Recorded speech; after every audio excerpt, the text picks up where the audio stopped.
Hello दोस्तों, आप सबका आपके YouTube channel S Y study point पर एक बार फिर स्वागत है। दोस्तों, इस बार वीडियो लाने में हमें थोड़ा ज़्यादा समय हो गया। ठीक है, तो आइए आज हम बात करेंगे संज्ञा के बारे में चर्चा करते हैं। ठीक है, संज्ञा होती क्या है। संज्ञा को हम नाउन भी कहते हैं इंग्लिश में। ठीक है, तो सबसे पहले हम जानेंगे संज्ञा के बारे में। ठीक है, आज हम बढ़ेंगे संज्ञा के बारे में। तो इसकी परिभाषा क्या होती है। संज्ञा एक विकारी शब्द है। ठीक है, जो हमारी संज्ञा है वह एक विकारी शब्द है। तो इसकी परिभाषा यह होती है कि किसी व्यक्ति, वस्तु, स्थान या भाव का बोध कराने वाले शब्दों को संज्ञा कहते हैं। ठीक है, तो हमें क्या समझ में आया कि संज्ञा वह होती है कि जब किसी व्यक्ति या फिर वस्तु या फिर स्थान या फिर भाव का जब हमें बोध कराया जाता है। ठीक है, ठीक है, बोध कराने वाले जो शब्द होते हैं उनको हम संज्ञा कहते हैं। ठीक है, संज्ञा का यदि हम संधि विच्छेद करते हैं तो देखिए हमें क्या मिलता है। संज्ञा का संधि विच्छेद करने पर क्या मिलेगा। देखिए, संज्ञा का हम संधि विच्छेद करते हैं तो देखिए क्या मिलता है, सम प्लस ज्ञा। ठीक है, सम प्लस ज्ञा।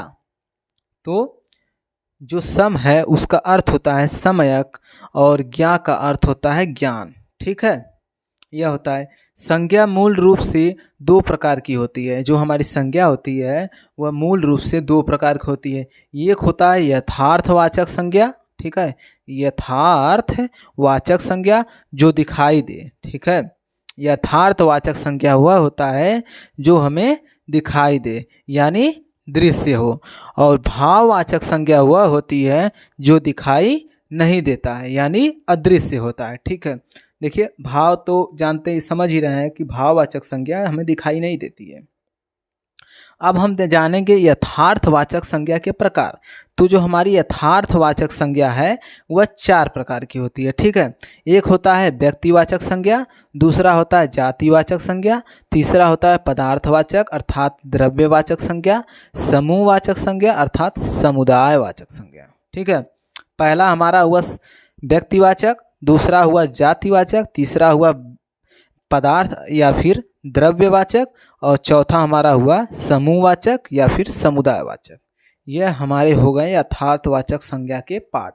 ठीक है, प्राचीन हिंदी में हम देखेंगे संज्ञा के प्रकार। तो प्राचीन हिंदी में संज्ञा के प्रकार 5 होते हैं। एक होता है व्यक्तिवाचक, दूसरा होता है जातिवाचक, तीसरा होता है भाववाचक, चौथा होता है समूहवाचक और पांचवा होता है द्रव्यवाचक। ठीक है, इसमें क्या क्या बढ़ा है, भाववाचक संज्ञा। इसमें एक भाववाचक संज्ञा जो है वह बढ़ गया है। प्राचीन हिंदी के जब हम जाते हैं प्राचीन हिंदी के बारे मतलब प्राचीन हिंदी के अनुसार संज्ञा 5 प्रकार की होती है जिसमें भाववाचक संज्ञा बढ़ जाती है। अब हम आगे पढ़ेंगे। आधुनिक हिंदी में संज्ञा के प्रकार 3 होते हैं यह। ठीक है, एक होता है व्यक्तिवाचक, दूसरा होता है जातिवाचक, तीसरा होता है भाववाचक। ठीक है, और जो हमारा जातिवाचक होता है वह 2 प्रकार होते हैं, एक पदार्थवाचक होता है, एक समूहवाचक होता है। ठीक है, जो हमारा जातिवाचक संज्ञा है वह 2 प्रकार होते हैं, एक समूहवाचक होता है और एक पदार्थवाचक होता है। अब हम पढ़ेंगे संज्ञा के प्रकार। ठीक है, संज्ञा के प्रकार देखिए, संज्ञा हमारी 5 प्रकार की होती है। ठीक है, जब प्राचीन या आधुनिक न लगाएं तो हमारी संज्ञा 5 प्रकार की होती है। ओके, अब हम पढ़ेंगे सबसे पहले व्यक्तिवाचक संज्ञा के बारे में। तो देखिए यह होता क्या है, जो किसी विशेष व्यक्ति या वस्तु स्थान का नाम बताए उसे व्यक्तिवाचक संज्ञा कहते हैं।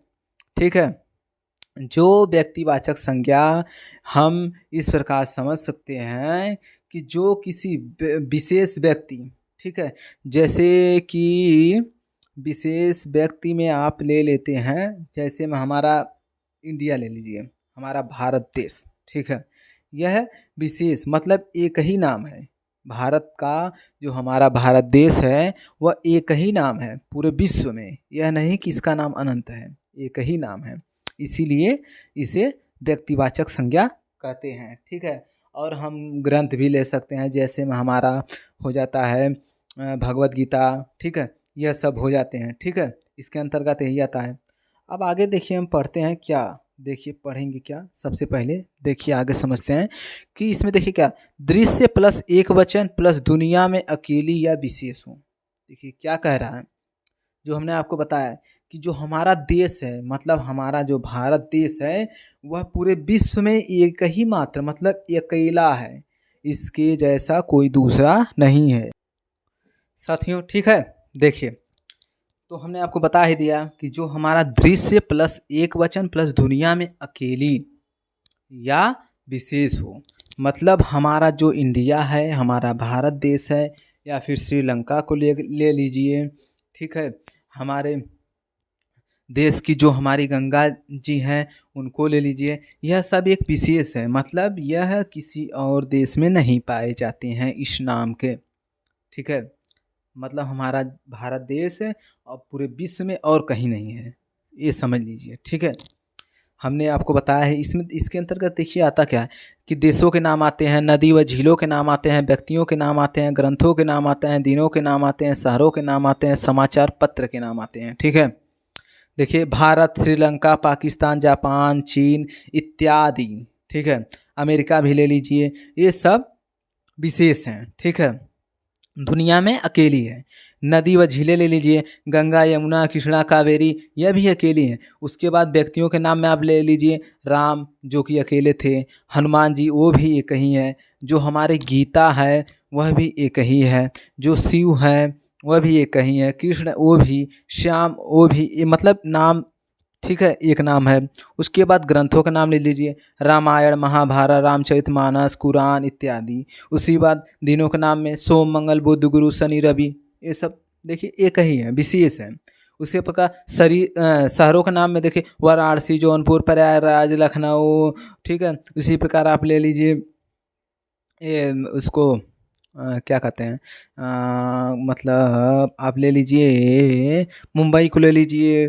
ठीक है, ठीक, ये राज्य हो गए हमारे मुंबई। उसके बाद उत्तर प्रदेश, ये सब हमारे राज्य हो जाते हैं। उसके बाद देखिए समाचार पत्र के नाम, अमर उजाला, हिंदुस्तान, दैनिक जागरण, ये सब एक ही नाम है। ठीक है, ये सब हो गए।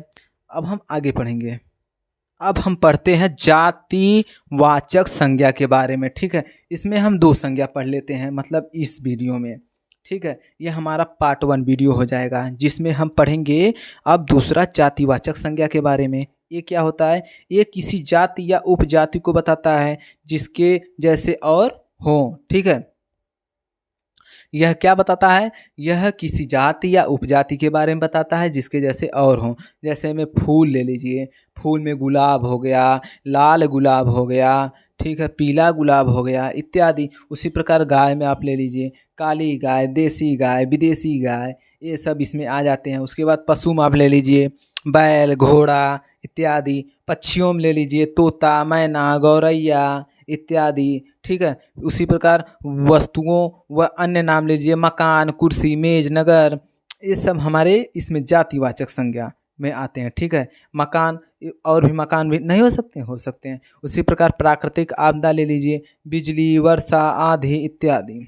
ये सब हमारे हो गए, क्या हो गए, जातिवाचक संज्ञा। अब हम आपसे अपने अगले वीडियो में मिलेंगे, जिसमें हम लेकर के आएंगे भाववाचक संज्ञा। हम अगले पार्ट में पढ़ेंगे। तब तक के लिए धन्यवाद, और वीडियो को ज़्यादा से ज़्यादा शेयर कीजिए। ठीक है, और सब्सक्राइब, लाइक, कमेंट जरूर कीजिए। ठीक है दोस्तों।